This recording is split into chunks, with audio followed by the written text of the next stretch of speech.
আসসালামু আলাইকুম, সবাই কেমন আছেন?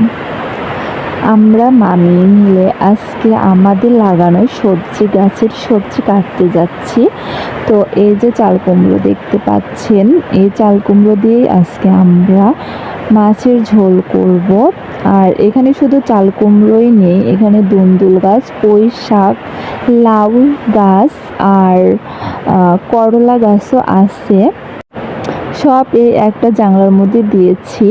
তো এই যে চাল কুমড়োটা এখন আমরা কেটে নিব। চাল কুমড়োটা কেটে নিয়ে আমরা এখন বাসায় চলে যাব। যদিও আকাশের অবস্থা বেশি একটা ভালো নেই, মানে আকাশে এই রোদ এই বৃষ্টি। তো আমাদের চাল কুমড়ো কাটা হয়ে গেছে, চলুন আমরা চাল কুমড়োটা কেটে নেব। আর নিজে লাগানো সবজি গাছ থেকে সবজি কেটে রান্না করার মজাই কিন্তু আলাদা। এটা যারা সবজি গাছ করে তারাই বলতে পারবে। যদিও আমার প্রথম এই সবজি গাছ লাগানো, আর মাশাআল্লাহ দিলে সবজিও ধরেছে ভালো। সবজি আমরা এখন চাল কুমড়োটা কেটে নিব। চাল কুমড়োটা কেটে ধুয়ে রেখে দিব আর দেখো আমার নাজিয়া বসেই আছে চাল কুমড়োটা কাটা দেখার জন্য।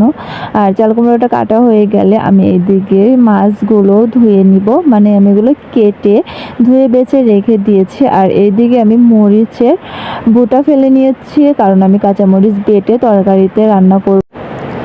আর এদিকে আমি লবণ হলুদ দিয়ে মাছটা মেখে নিব। মেখে নিয়ে তারপর আমি কড়াইয়ের মধ্যে তেলটা দিয়ে দিব। আর এইদিকে আমি মাছটা ভাজতে ভাজতে আমি মরিচটা বেটে নিব।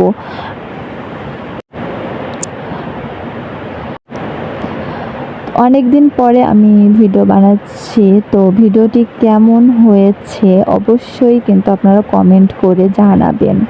যদিও সময়ের অভাবে আমি ভিডিও এখন আর করি না, যেহেতু নিজেই ভিডিও করতে হয়, সেটা আবার কাটছাট করতে হয়, অনেক সময় আর ঝামেলার ব্যাপার। মাছটা ভেজে উঠিয়ে নিয়েছি, উঠিয়ে নিয়ে আমি এর মধ্যে পেঁয়াজ কুচি দিয়ে দিয়েছি।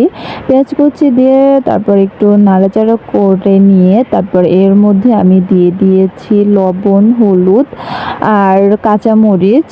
সুন্দর করে কষিয়ে নিয়ে চাল কুমড়োটা দিয়ে দিয়েছি। চাল কুমড়ো দিয়ে নাড়াচাড়া করে নিয়ে ঢাকনা দিয়ে ঢেকে আবার কিছুক্ষণ পরে ঢাকনাটা উঠিয়ে নিয়ে আবার নাড়াচাড়া করে নিয়েছি। এভাবে নাড়াচাড়া করতে করতে যখন কষানো হয়ে যাবে তারপরে পরিমাণ মতো পানি দিয়ে দিব, মানে যতটুকু পরিমাণের আমার ঝোল